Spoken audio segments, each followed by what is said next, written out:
당신은 어디 갔다 왔어? 그냥 앞에서 친구 좀 만나고 왔어. 또 뭐가 의심스러워서 물어보는 거야? 아니야. 그냥 저녁 먹고 온 건지 궁금해서 물어본 거야. 당신 좋아하는 김치찌개하고 콩나물 무침 했는데 저녁 먹자. 갑자기 왜 이래? 나 입맛 없어. 그래도 만들었으니까 한 입만 먹어. 서로의 이름을 자기들이 키우는 애완견 이름으로 바꿔 부르며 1년 넘게 불륜을 처하는 것도 모자라 창간남 뽀삐한테 선물 받은 개 목줄까지 차고 짝짓기를 처하는 암캐 주제에 밥까지 해준다는데도 뭐가 그렇게 불만스러운지 어처구니가 없었는데요. 순간 열이 뻗쳐 올랐지만 사람이 개와 같은 수준이 되면 안 된다는 생각을 하며 광견병 걸린 문빛으로 쏘아보는 초코년을 식탁에 앉히고 준비한 저녁을 차려주기 시작했습니다. 밥그릇과 국그릇에 제가 먹을 밥과 김치찌개를 담아 식탁에 올리고 초코가 쓰던 개밥그릇을 꺼내와 김치찌개와 콩나물을 어제 내놓은 찬밥과 정성스럽게 섞어 훌륭한 개밥을 만든 뒤 와이프년 앞에 갖다주며 말했습니다. 초코야, 밥 처먹자. 예상 못한 저의 행동에 당황을 했는지 눈을 동그랗게 뜨고 한참을 쳐다보던 초코년은 이내 제 뜻을 알아채는지 갑자기 화를 내며 개 밥그릇을 식탁 아래로 밀쳐 엎어버리고는 맹렬히 짖기 시작했습니다. 설거지할 때, 운전할 때 듣는 고품격 토크쇼 서른톡 TV에 오신 걸 환영합니다. 오늘 사연은 철두철미하게 바람을 피우는 아내와 상간남을 생각지도 못한 방법으로 박살을 내버린 어느 터프한 40대 남편의 이야기입니다. 본격적인 영상 시작 전 구독과 좋아요 부탁드리고 지금 바로 사연 시작하겠습니다. 안녕하세요. 성남에 살고 있는 40대 초반 남자 초코사랑입니다. 최근 아내의 불륜이 의심되어 카페에 가입하게 되었습니다. 의심을 하게 된 계기는 2달 전 일을 하는데 갑자기 배탈이 나서 반차를 쓰고 일찍 집에 오게 되었는데요. 집에 있으리라 생각했던 아내는 반려견 초코를 데리고 어디로 나갔는지 집에 없었습니다. 여기까지는 별일이 아니었는데 집 앞에 놓인 소포를 열면서 의심이 시작되었습니다. 소포를 열어보니 웬 개 목줄이 있었는데요. 저희 집 반려견은 소형견인데 안에 들어있는 개 목줄은 대형견 용도로 보였습니다. 처음에는 그냥 잘못 시킨 건가 싶었는데요. 가만 보니 재질도 그렇고 디자인도 그렇고 뭔가 일반적인 개 목줄이 아닌 느낌이었습니다. 뭐랄까 성인용품 같은 느낌이랄까요? 아닐 수도 있기에 일단은 모르는 척하고 집에서 쉬고 있었는데 5시 정도 되니 아내가 집으로 들어오더군요. 오늘 왜 이렇게 일찍 퇴근했어? 나 배탈이 나서 반차 내고 병원 갔다 왔어. 아, 배탈이 났다고? 아이고 많이 아픈가 보다. 그래도 일찍 올 거면 미리 말을 해주지. 아니, 집에 있을 줄 알았지. 근데 어디 갔다 왔어? 아, 애견 동호회 사람들하고 만나고 왔어. 그거 원래 수요일 저녁에 하는 거 아니야? 그냥 만날 수도 있지. 피곤하게 왜 이렇게 캐물어? 내가 무슨 구황작물이야? 아내는 제가 어디를 갔다 왔는지 물어보자 갑자기 짜증을 내더니 소파에 앉아 TV를 켜더군요. 느낌이 너무 쎄해서 가만히 아내를 지켜봤는데 TV를 틀어놓고 눈동자는 식탁과 거실을 훑어보며 마치 무언가를 찾는 듯 보였습니다. 그래서 아까 소포 온 거 있던데 걔 목줄을 왜 그런 걸 샀어? 아니, 왜 남의 소포를 막 뜯어보고 그래? 그거 초코 거야. 아내는 또 짜증을 내더니 갑자기 일어나서 소포를 열어보더니 에이, 잘못 샀네? 라고 말을 하고는 다시 포장을 하고 반품을 했습니다. 연애 10년 결혼 생활 2년 차. 총 12년을 만난 사람이기에 지금 와이프의 표정과 말투가 정말 부자연스럽다고 느껴졌고 그때부터 한 달 정도 아내를 지켜봤는데요. 그동안은 회사 일도 바쁘고 정신이 없어 그냥 그러려니 지나쳤던 모습들에서 아내가 바람을 피우고 있을 것 같다는 확신이 생기기 시작했습니다. 제가 아내가 바람을 피우고 있다고 생각하는 이유를 정리해봤는데요. 회원님들께서 한번 읽어보시고 이게 바람 징후가 맞는지 판단을 좀 부탁드리겠습니다. 우선 집에서 핸드폰을 보는 시간이 정말 많이 늘어났습니다. 제가 퇴근을 하고 와도 간단하게 인사만 하고 계속 핸드폰만 붙잡고 있는데요. 저녁밥을 같이 먹을 때나 휴일에 놀러를 갈 때도 하루 종일 핸드폰을 보고 있습니다. 누구랑 그렇게 연락을 하냐고 물어보면 그냥 동호회에서 만난 언니하고 연락을 하고 있다고 하네요. 무슨 연락을 그렇게 재미있게 하냐며 저도 좀 보겠다고 하니 기겁을 하면서 여자들끼리 하는 대화라 보여주기 싫다고 하더군요. 두 번째는 외모 치장입니다. 아내는 원래 뚱뚱한 사람이 아니었고 지금도 적정 체중인데요. 몇 달 전부터 다이어트를 해야겠다며 저녁에 운동을 나가곤 합니다. 그리고 평소에는 관심도 없었던 피부 시술을 받고 아는 언니와 화장법 수업을 듣고 있습니다. 의심이 시작되기 전에는 그냥 외모 치장에 관심이 생겼구나 정도였는데 이제는 바람 때문에 저러나 라는 생각이 드네요. 세 번째는 늘어난 저녁 약속입니다. 신혼 초에는 항상 집에서 저를 기다렸던 아내가 요 1년 사이에 저녁 약속이 정말 많아졌습니다. 제가 퇴근을 하면 보통 저녁 7시 정도가 되는데요. 그때까지 집에 돌아오지 않는 경우도 있고 가끔씩은 친구들과 술을 많이 마시고 새벽에 들어오는 경우도 있습니다. 문제는 그 친구들이 처음 듣는 친구들이라는 점입니다. 10년 연애를 하다 보니 웬만한 아내 친구들은 전부 알고 있는데요. 요 몇 달 사이에 만나는 친구들은 오랜만에 연락된 동창이나 예전 연구원에서 일할 때 알게 된 직장 동료들입니다. 뭐 그럴 수도 있기는 한데 의심하는 눈으로 보니 참 이상하네요. 마지막 네 번째는 감정 기복입니다. 본래 항상 침착하고 자신의 기분을 잘 표현하지 않던 아내가 몇 달 사이 감정 기복이 정말 심해졌습니다. 어떤 날은 별다른 이유도 없이 콧노래를 부르며 저에게 잘해줄 때가 있고 또 어떤 날은 꼬투리를 잡고 짜증을 부리면서 싸움을 걸기도 합니다. 안 그랬던 사람이 왜 저러나 싶은데 이것도 바람과 연관이 있는지 궁금하네요. 회원님들, 제가 의처증인지 아니면 정말로 아내가 바람을 피우는 것인지 헷갈리는 상황입니다. 부디 지혜로운 의견 부탁드리겠습니다. 안녕하세요 회원님들. 초코사랑입니다. 어제 올린 글에 많은 분들이 댓글을 달아주셨는데요. 대부분의 회원님들이 90% 이상 바람일 가능성이 높다고 이야기를 하셨습니다. 의심이 점점 확신으로 변하니 정신적으로 너무 버티기가 힘든 상황이네요. 오늘 아내와 이야기를 해야겠습니다. 초코사랑입니다. 어제 저녁 글을 쓰고 아내와 이야기를 했는데요. 아내는 자신이 무슨 바람이냐며 화를 냈습니다. 그러면서 그 자리에서 자기 핸드폰을 열어 보여줬는데요. 카톡을 열어보니 정말로 불륜을 의심할 만한 대화는 없었습니다. 다만 반려견 동호회를 같이 다니고 있는 김민이라는 고등학교 여자 동창과의 카톡이 마음에 걸렸습니다. 서로 카톡을 하다 보면 다양한 주제로 이야기를 하는 게 보통인데요. 김민이와 아내가 나눈 대화는 뭔가 이상했습니다. 1년 가까이 주고받은 내용이 온통 저의 반려견 초코와 김민이가 키우는 뽀삐 이야기뿐입니다. 카톡 사진을 찍어 보내드릴 테니 봐주시길 바랍니다. 초코 보고 싶다. 나도 뽀삐 보고 싶다. 오늘 중원구청에서 만날까? 크크 안 돼. 오늘 남편하고 저녁 먹기로 함. 에잉, 알겠어. 즐거운 시간 보내. 대신 내일 점심에 콜? 좋아 좋아 만나면 초코 이뻐해줘야지. 나도 뽀삐하고 신나게 놀아야겠다. 이런 식의 대화가 벌써 1년째 계속되고 있었는데요. 별다른 대화 내용도 없이 매일 뽀삐를 보고 싶다, 코코를 보고 싶다라는 말만 주고받습니다. 현재 아내는 핸드폰 비번을 해제해주고 편하게 보라고 저에게 준 상황입니다. 제가 오해를 한 걸까요? 안녕하세요 회원님들.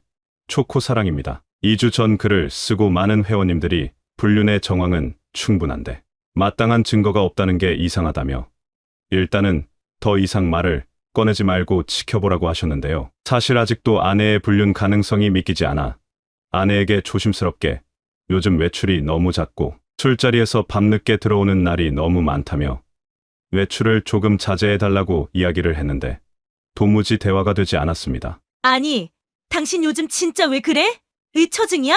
당신 퇴근 시간은 맨날 밤늦고 그럼 나는 초코하고 하루 종일 뭐 하냐고. 나 집안에만 있으면 너무 답답하고 우울해. 동호회 사람들이나 친구들이라도 만나야지 살 것 같다고. 내가 외출하는 게 싫으면 일찍 집에 오던지. 결혼한 유부녀가 툭하면 남자들 있는 동호회 나가고 친구들하고 술 마시고 늦게 들어오는 게 맞는 거야? 그리고 내가 야근을 하고 싶어서 해. 아파트 대출금하고 부모님한테 빌린 돈 이자 내려면 회사 다녀야 하니까 그런 거잖아. 그리고 내가 이런 말은 안 하려고 했는데 아기 만들겠다고 잘 다니던 연구원도 그만두고 나왔으면 술 마시면 안 되는 거 아니야? 임신할 생각은 있는 거야? 부부 관계도 피해서 안 한 지 벌써 몇 달째야? 요즘 도대체 왜 그러는 거야? 반려견 동호회 당신도 나갔었잖아. 거기 남자들 전부 아저씨에 한참 어린애들밖에 없는데 좀 만나는 게 어때서? 그리고 왜 자꾸 임신하라고 재촉하는데? 애 낳으려고 나랑 결혼한 거야? 어떻게 말을 그따위로 해? 내가 관계하기 싫어서 안 하냐고? 허리가 아파서 관계를 못 한다고. 내가 몇 번을 말해? 그리고 은근슬쩍 혼자 돈 번다고 유세 떠는 것 같은데 나도 당신하고 결혼 안 했으면 혼자 돈 잘 벌고 살았어. 뭐 여자라고 하루 종일 집안에 처박혀서 집안일만 하라는 거야? 당신이야말로 요즘 왜 이래? 이 처증 걸린 미친놈처럼 왜 그러냐고. 결국 대화는 싸움으로 끝나고 한동안 냉전 상태가 되었는데요. 말싸움 이후 외출을 자제하던 아내는 또 좀이 쑤셨는지 어젯밤 반려견 동호회를 나갔다 온다며 외출을 했습니다. 저는 회사 일이 바빠 야근을 하는 상황이라 일단은 알겠다고 이야기를 했는데요. 저녁 9시쯤 퇴근을 하는데 아파트 입구에서 아내가 웬 소나타에서 내리는 걸 봤습니다. 저희 살고 있는 집은 중원구청과 가까워서 차를 탈 거리도 아니라 너무 이상했습니다. 운전자가 남자인지 아닌지 확인하고 싶었는데 신호 때문에 확인을 못했는데요. 급히 주차를 하고 집으로 들어가 모르는 척 반려견 동호회 다녀온 거냐고 물으니 반려견 동호회 간다고 했으니까 반려견 동호회를 갔다 왔겠지. 왜 또 묻는 거야? 라며 신경질을 내고는 바로 샤워를 하러 들어가길래 몰래 핸드폰을 열어봤는데요. 또 미니와 카톡을 했더군요. 오늘 너무 재미있었음 크크. 초코는 왜 이렇게 귀여운 거야? 나도 오늘 뽀삐하고 노는 게 너무 재미있었어. 크크 뽀삐 내가 데리고 살고 싶네. 데리고 살던지. 크크 고민 좀 해보고. 크크 난 이제 집에 왔고 씻어야겠다잉. 오키, 알겠어용. 나도 오늘 초코하고 더럽게 놀아서 깨끗하게 씻어야겠다 크크크. 대화 내용은 이상하지 않은데 뭔가 자꾸 느낌이 이상합니다. 회원님들은 어떻게 생각하시는지요? 정말로 제가 의처증에 걸린 걸까요? 어제 글을 쓰고 천지창조님이 생각지도 못한 답변을 주셨습니다. 천지창조님은 아내가 상간남을 김민희로 저장을 해놓은 것 같고 바람을 피우는 것을 안 들키기 위해서 서로의 이름을 자신들의 반려견 이름으로 바꿔 부른 것 같다고 하셨는데요. 그렇게 했더니 이해가 안 가던 카톡들이 앞뒤가 맞았습니다. 뽀삐 요즘 운동한다고 하더니 힘 세졌더라? 나 진짜 깜짝 놀람. 크크 오늘 초코 입고 온 강아지 팬티 진짜 예쁘더라. 오늘 애견 호텔 예약했어. 뽀삐는 2시에 들어감. 그중 가장 저를 열받게 했던 카톡은 다음에는 초코 목줄 채우고 놀고 싶다. 사줘 크크 채워줄게. 오 진짜? 이쁜 걸로 사주게 크크. 지금 보니 예전에 아내가 잘못 샀다고 말했던 게 목줄은 아내가 산 게 아니라 상간남이 사준 거였고 초코한테 쓰려고 샀던 게 아니라 자기가 쓰려고 했던 거네요. 이 개새 X들. 개를 좋아하더니 개가 되어버렸나 봅니다. 내일 당장 탐정 고용해서 뒤를 캐봐야겠습니다. 상간남이 자기 따먹을 때 쓸 개 목줄을 집으로 보내다니 정말 말로 표현 못할 분노가 생기네요. 앞으로 아이디를 초코 사랑해서 개장수로 바꾸려고 합니다. 안녕하세요, 개장수입니다. 2주 전 아내의 불륜을 확신하고 탐정을 고용해 뒤를 캐봤는데요. 진짜 어처구니가 없더군요. 2년 놈은 일주일에 무려 4번을 만나 모텔을 드나드는 사이였습니다. 제가 출근을 하면 아니 앞으로는 초코라고 불러야겠네요. 초코년의 하루 일과는 정말 놀라울 정도로 규칙적인데요. 반려견 초코를 데리고 오전 11시 정도의 산책을 나가 1시간 정도 중원구청 뒤편 운동장에서 산책을 하고 수진역 인근에 있는 모텔촌에 있는 XX 모텔에 들어갔다가 3시간 정도 뒤에 나온다고 합니다. 탐정님께서는 혼자 숙소에 들어갔다가 나오는 건 증거가 될 수 없어 일단 초코년을 보내주고 기다리니 10분 정도 뒤에 웬 30대 정도 되는 남자가 치와와를 데리고 나왔다고 하셨습니다. 한 번이면 우연이겠지만 매일 루틴처럼 같은 시간, 같은 모텔, 같은 남자가 나중에 나오는 걸 보고는 이 남자가 상간남이라 확신하여 뒤를 밟으셨다고 하네요. 상간남은 모란역 뒤편에 있는 낡은 빌라에 거주를 하고 있고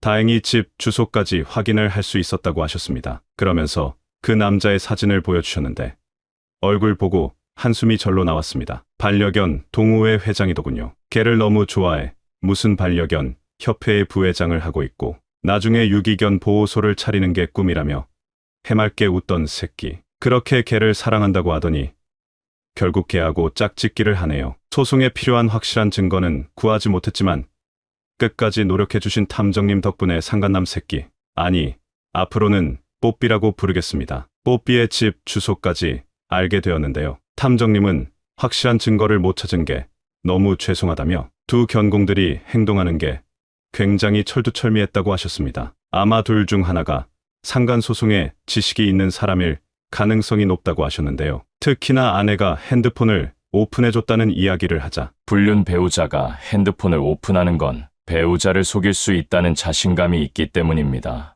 아내분께서 상당히 고단수인 것 같습니다. 그래도 걱정하지 마세요. 꼬리가 길면 반드시 밟히게 되어 있습니다. 일단 탐정님이 너무 믿음직스러워 다음 주 또 뒤를 밟아달라고 요청했습니다. 빼박 증거만 찾으면 바로 상간소송하고 초코년 제가 사는 집에서 내보내야겠습니다. 개장수입니다. 2주 전 글을 쓰고 한동안 글을 못 썼는데요. 우선 현재 상황 말씀드리면 유능한 탐정님이 결국 두 견공이 모텔에 들어가는 사진을 찍는데 성공했고 추가 증거를 찾기 위해 초코의 노트북과 핸드폰을 샅샅이 뒤져 둘이 성관계를 했다는 확실한 대화 내용과 성관계, 도중 찍은 사진까지 추가적으로 찾았습니다. 초코녀는 개 목줄을 하고 짝짓기 하는데 패티쉬가 있는지 개 목걸이를 하고 사진을 찍었는데요. 얼굴을 가리고 찍은 사진이지만 착용하고 있는 결혼반지가 같이 찍혀 정황 증거가 될 수 있는 사진이라고 하셨습니다. 아울러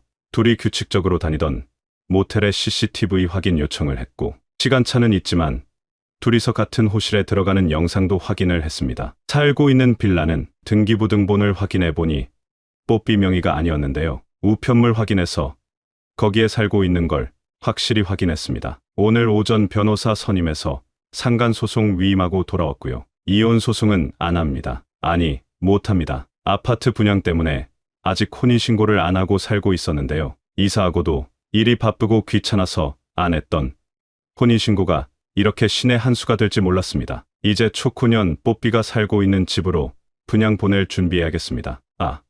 모란역과 수진역 사이에 있는 수많은 모텔 중에 왜 하필이면 그렇게 여인숙같이 낡은 모텔을 드나드나 궁금했는데요. 알아보니 반려견 출입이 가능한 모텔이었습니다. 저랑 연애할 때는 숙소가 조금만 더러워도 발작을 하면서 컴플레인 걸던 년이었는데 개가 되더니 취향도 변했나 봅니다. 초코년의 불륜 사실을 알고 한동안 분노와 우울감에 빠졌는데요. 생각해 보니 혼인신고도 안 했고 늙어서 임신도 못하는 여자 갖다 버리고 새로 결혼하는 게 낫겠다는 생각이 들어 요즘은 담담합니다. 이제 우울함은 잠시 내려놓고 사람 알기를 우습게 아는 정신 나간 암캐와 숙회 2마리 된장 발라 보신탕집에 보내주렵니다. 개장수입니다. 마지막 글을 쓰고 3주가 지났고 바로 어제 상간소송장이 뽀삐 새끼한테 도착하기 이틀 전 초코년에게 상간소송 사실을 알렸습니다. 초코년에게 아무 말도 없이 반차를 쓰고 집에 들어오니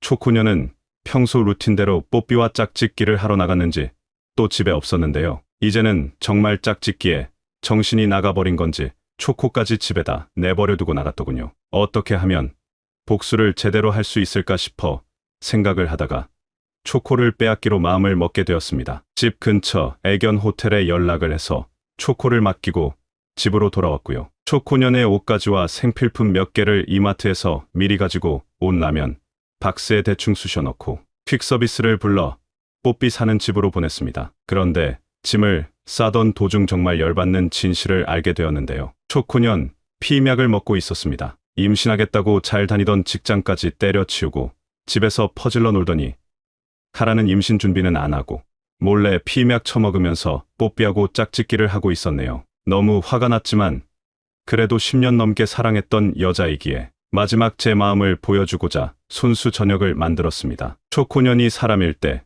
제일 좋아했던 음식인 김치찌개와 콩나물 무침을 직접 만들고 잠시 소파에 누워 쉬고 있었는데요. 오늘은 짝짓기가 길어졌는지 평소 루틴보다 1시간 정도 늦게 귀가를 했습니다. 얼굴을 보니 뽀삐에게 잘 보이려고 했는지 화장도 열심히 했더군요. 예상치 못하게 제가 집에 있자 깜짝 놀랐는지 뭐야?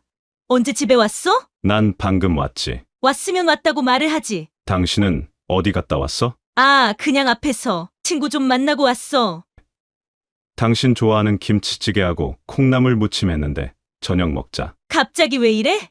나 입맛 없는데. 그래도 만들었으니까 한 입만 먹어. 서로를 키우는 게 이름으로 불러주며 1년 넘게 불륜 처하는 것도 모자라 상간남. 뽀삐한테 선물 받은 개 목줄까지 차고 짝짓기를 처하는 암캐 주제에 밥까지 해준다는데도 뭐가 그렇게 불만스러운지 어처구니가 없었는데요. 순간 열이 뻗쳐 올랐지만 사람이 개와 같은 수준이 되면 안 된다는 생각을 하며 광견병 걸린 문빛으로 쏘아보는 초코년을 식탁에 앉히고 준비한 저녁을 차려주기 시작했습니다. 밥그릇과 국그릇에 제가 먹을 밥과 김치찌개를 담아 식탁에 올리고 초코가 쓰던 개밥그릇을 꺼내와 김치찌개와 콩나물을 어제 내놓은 찬밥과 정성스럽게 섞어 훌륭한 개밥을 만든 뒤 와이프년 앞에 갖다주며 말했습니다. 초코야, 밥 처먹자. 예상 못한 저의 행동에 당황을 했는지 눈을 동그랗게 뜨고 한참을 쳐다보던 초코녀는 이내 제 뜻을 알아챘는지 갑자기 화를 내며 개 밥그릇을 식탁 아래로 밀쳐 엎어버리고는 맹렬히 짖기 시작했습니다. 너 미쳤어? 이게 지금 뭐하는 짓거리야? 그리고 초코 어디 갔어? 집에서 개 2마리는 키우기 싫어서 1마리는 갖다 팔았다. 그나저나 반찬이 마음에 안 들면 말을 하지. 개밥 아깝게 뭐하는 짓이냐? 무슨 소리야? 초코를 팔았다고? 그래, 모란시장에 갖다 팔았다. 진짜 팔았어? 너 진짜 미쳤구나. 어떻게 우리 초코를 갖다 팔아? 네가 사람이야? 그럼 사람이지. 그리고 오늘 남은 초코 1마리도 집에서 쫓아내려고. 뭐라는 거야, 이 미친 섹스야? 진짜 왜 이래? 초코녀는 안방과 작은 방들을 뛰어다니며 자신의 동족을 찾아다녔는데요. 정말로 초코가 집에 없다는 걸 알게 되자 시베리안 허스키가 우는 것처럼 울부짖기 시작했습니다. 너는 견종이 뭔가 궁금했는데 늑대과인가 보다 하울링을 잘하네. 초코 어딨어? 당장 말해. 너 이거 불법이야. 내가 경찰에 신고할 거야. 닥쳐라.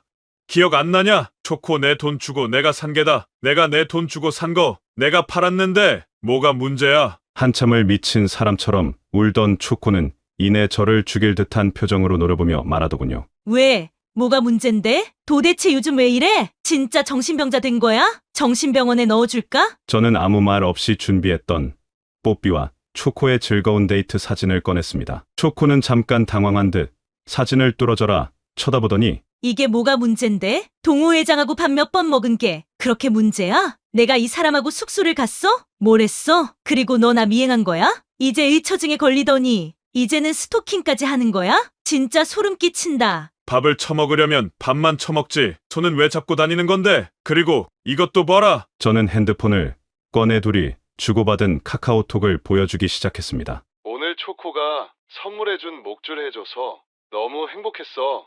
크크, 오늘 뽀삐 정말 좋았나 봐. 평소보다 훨씬 건강하더라.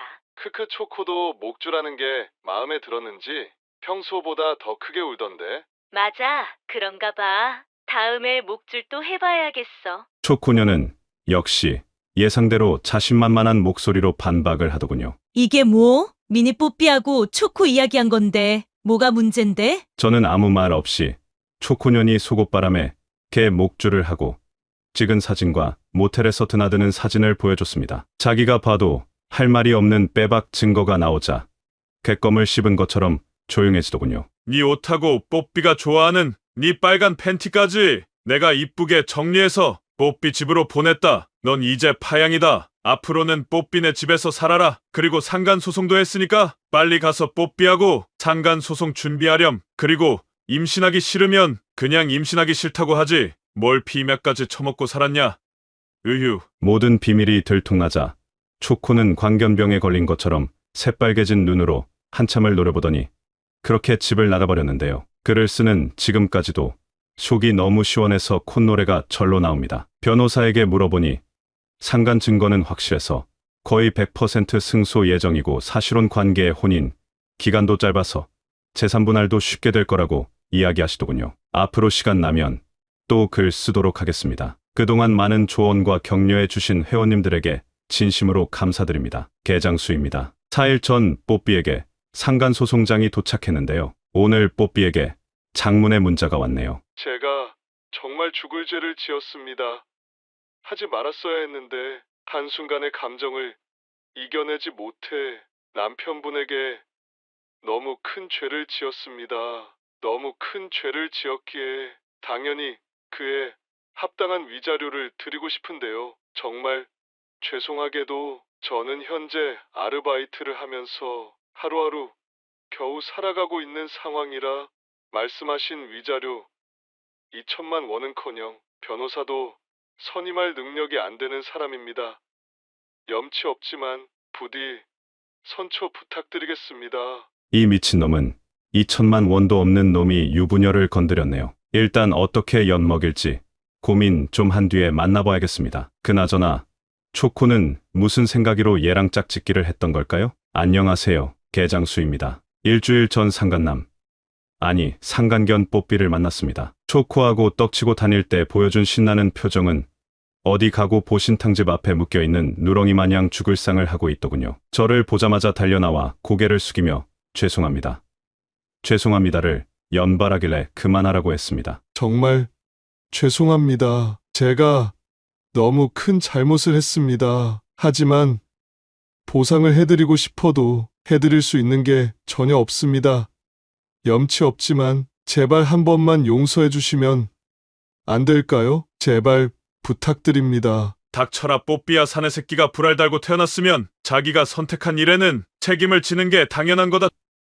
초코하고 신나게 모텔 드나드는 거 보면 주지는 제대로 달려있는 것 같은데 왜 자꾸 중성화 수술 당한 숙회처럼 깨갱거리냐? 하지만 정말 제가 해드릴 수 있는 게 없습니다. 사모님하고는 상간소송 이후로 단 한 번도 만나지 않았고요. 앞으로도 다시는 만나지 않겠습니다. 책임을 지라니까 자꾸 딴소리를 하냐? 그리고 왜 해드릴 수 있는 게 없냐? 너 살고 있는 집 보증금 있잖냐? 집 보증금까지 빼면 저는 어디서 살라는 말씀이세요? 그리고 보증금 해봐야 3천만 원인데 그거 빼버리면 저는 어떻게 합니까? 형님, 제발 저 좀 살려주세요. 나이도 30 후반인 놈이 2천만 원이 없냐? 그럼 이렇게 하자. 너 사는 게 너무 딱하니까 변호사비 500만 원은 내가 내는 걸로 하고 위자료도 분할로 낼 수 있도록 허락해 주마. 물론 이자는 있겠지만 당장 살고 있는 집에서 나가지는 않아도 될 거다. 감사합니다. 감사합니다. 열심히 일해서 꼭 갚겠습니다. 하지만 조건이 있다. 네가 키우는 뽀삐 나한테 넘겨라. 아니, 뽀삐는 안 됩니다. 뽀삐는 제 가족이나 다름없는 아이예요. 제발 다른 조건이면 뭐든 하겠습니다. 이 이기적인 새끼 봐라. 넌 유부녀 건드려서 한 가정을 망쳐놓고 그깟 계획 쓰기는 네 가족이라서 못 주겠다고? 관둬라. 나도 그냥 소송할란다. 한참을 울며불며 매달리던 뽀삐는 결국 위자료를 1년에 걸쳐 분할 납부하기로 하는 합의서에 서약을 했고 다음 날 키우던 뽀삐를 제 앞으로 데려왔습니다. 그런데 이 미친놈이 짐을 한 보따리 싸가지고 왔더군요. 이건 뽀삐가 좋아하는 애착 인형이고요. 환경이 바뀌면 많이 놀랄 것 같아서 평소에 쓰던 베개도 넣었습니다. 이건 뽀삐가 좋아하는 사료하고 간식 목록인데요. 닥쳐라 정신 나간 새끼. 걔만 주고 가라. 남의 집을 개집으로 만들려고 하는 거냐? 이렇게 걔한테 돈을 써대니까 30 후반 처먹고 2천만 원이 없어서 키우던 개까지 빼앗기고 살지. 빨리 꺼져라. 그리고 위자료 깎아준 게 아니고 분할 납부다. 매월 초 아침 8시까지 이체시켜 놔라. 아니면 압류 걸어서 보증금 다 털어버릴 테니까. 이 미친놈이 진짜 걔를 좋아하긴 좋아했는지 정말 눈물 콧물을 질질 흘리며 쳐울더군요. 무튼 뽀삐는 초코하고 같이 내일 시골 사는 고모네 집에 갖다 줄 생각입니다. 좀 잔인한가 싶은데 두 견공들이 1년 넘게 저를 속였던 걸 생각하면 아직도 용서가 안 되네요. 개장수입니다. 이틀 전 뽀삐와 초코를 횡성에 있는 고모네 갖다 주고 돌아오는 길에 초코년이 자꾸 전화질을 하길래 차단을 했는데요. 집에 도착하니 현관 앞에 서 있더군요. 너 그 사람한테 뽀삐 뺏었다며?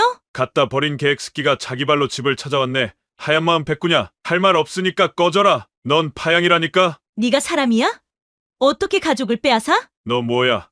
걔가 가족이라고? 너 진짜 걔였냐? 그만 비꼬고 뽀삐 돌려주고 초코 어디 있는지 말해. 모란시장 옆에 건강원 뒤져봐라. 거기 있을 거다. 빨리 가야 할 걸 잘못하면 네 가족 개수주 된다. 이 미친 새끼.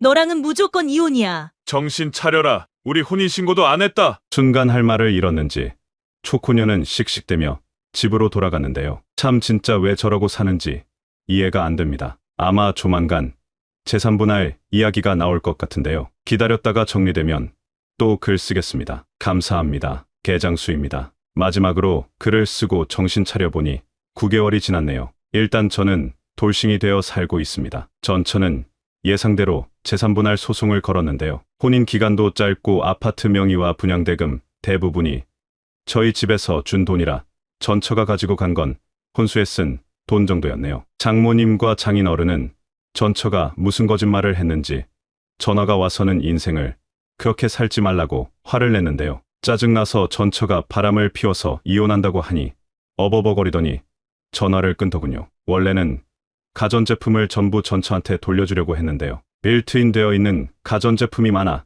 그냥 현금으로 이체를 해줬습니다. 그렇게 사시온 관계를 완전히 마무리하고 나니 옛날 생각이 많이 납니다. 저희는 연애를 10년 했는데요. 아내는 저보다 3살 연상이고 대학원 석사 준비 중 만났습니다. 그때 당시 연구원이었던 아내는 제가 박사학위를 딸 때까지 저를 기다려주었고 박사학위 취득 후에도 취업이 늦어지면서 늦게 결혼을 하게 되었는데요. 늦게 결혼을 하다 보니 결혼 당시 아내의 나이가 42살이었습니다. 아이를 갖고 싶었지만 아내가 노산이다 보니 어쩔 수 없이 연구원을 그만두고 전업주부가 되어 임신을 시도했지만 임신은 쉽지 않았고 그렇게 2년이 지나게 되었습니다. 아이가 아쉽지만 그렇다고 불행한 결혼 생활을 했던 건 아닙니다. 저는 판교에 있는 대기업에 취직을 했고 작년에는 분양에 당첨되었던 성남 재개발 아파트가 완공되어 새 아파트로 이사를 가게 되었거든요. 아내와 동거하던 당시 같이 키우고 있었던 요크셔 테리어 초코와 함께 알콩달콩한 시간을 보냈습니다. 그때 생각하면 참 행복했습니다. 성남으로 이사 오고 동네 지리도 익히고 아는 사람도 만들 겸 당근마켓에서 찾은 반려견 동호회에 가입하게 했는데요. 그게 하필이면 그 상간남 뽀삐가 회장으로 있던 동호회였죠. 그냥 매주 수요일 저녁 각자의 반려견을 데리고 나와 사회성을 기르고 필요한 정보를 나누는 모임이었는데 이게 나중에 이런 상황을 만들 줄은 상상도 못했네요. 흥분해서 상간남과 전처하고 싸우고 다닐 때는 괜찮은 줄 알았는데요. 그게 아니었나 봅니다. 혼자 집에 있는 날이면 예전 행복했던 날들이 많이 떠오르곤 합니다. 뭐 시간 지나면 괜찮아졌죠. 다만 전처가 왜 그랬는지는 영원히 궁금할 것 같네요. 아무튼 저의 불륜 이야기는 여기서 마무리가 되는 듯 싶습니다. 그동안 도와주신 분들 전부 진심으로 감사드립니다. 상간남 뽀삐는 열심히 위자료를 주고 있습니다. 위자료 못 준다고 배째라 하는 상간남들 많다던데 이놈은 예상 외로 근면성실하네요. 이런 성격이니까 모텔도 그렇게 근면성실하게 다녔겠죠. 안녕하세요 회원님들. 개장수입니다. 어제 마음이 복잡한 일이 생겨 글을 씁니다. 벌써 시간이 흘러 1년이 흘렀는데요. 상간남은 그 사이에 위자료와 이자를 한 번도 밀리는 일 없이 성실하게 납부를 해서 완납을 해주었습니다. 이제 정말 불륜의 늪에서 빠져나왔구나 라고 생각을 했는데요. 어제 갑자기 상간남에게 전화가 왔습니다. 뭔데 전화질이냐? 바쁘신데 연락드려 죄송합니다. 아시겠지만 지난주에 위자료와 이자를 전부 입금을 했습니다. 그래. 알고 있다. 그게 왜? 다름 아니고 혹시 뽀삐를 다시 살 수 있을까 싶어 연락드렸습니다. 그래. 입금 한 번도 안 밀리고 성실히 납부했으니 그렇게 해라. 대신 내가 냈던 변호사비 500만 원 네가 내라. 알겠습니다. 날짜 잡아주시면 바로 입금하겠습니다. 감사합니다. 지금이야 개만 봐도 학을 떼지만 한때 개를 키웠던 입장이었기에 뽀삐를 뺐을 때 마음 한구석이 불편했던 건 사실이었는데요. 돈까지 준다니 잘 되었다는 생각이 들었습니다. 그런데 고모 집에 전화를 하니 네가 주고 간 개들 말이냐? 고모부가 벌써 옛날에 잡아먹었지. 개들이 조그만해서 먹을 것도 없더라. 라고 하시더군요. 이걸 진짜 어쩌면 좋을까요? 괜히 죄 없는 개들한테 죄 지은 것 같아 마음이 심란합니다. 그나저나 타이밍도 기가 막히게 1년 동안 연락도 없던 전처년이 갑자기 어제 술 처먹고 연락이 와서는 내가 정말 잘못했어. 나 한 번만 다시 받아주면 안 될까? 나 진짜 이제 다시는 바람 안 피울게. 이 질의를 하더군요. 차피 늙어서 임신도 힘든 여자 만날 생각도 없는데 기분이 참 더럽습니다. 오늘 사연은 여기까지입니다. 잘못은 인간들이 저질렀는데 애꿎은 개들만 잡아먹힌 안타까운 사연이었습니다. 그나저나 전처는 왜 10년을 뒷바라지하고 불륜을 저질러 자신의 인생을 망가뜨린 건지 정말 바람 피우는 사람들의 마음을 이해하지 못하겠네요. 한숨이 절로 나옵니다. 그럼 다음에도 더 흥미롭고 재미있는 이야기로 찾아뵙겠습니다. 마지막으로 구독과 좋아요 부탁드리고 지금까지 서른톡이었습니다. 감사합니다.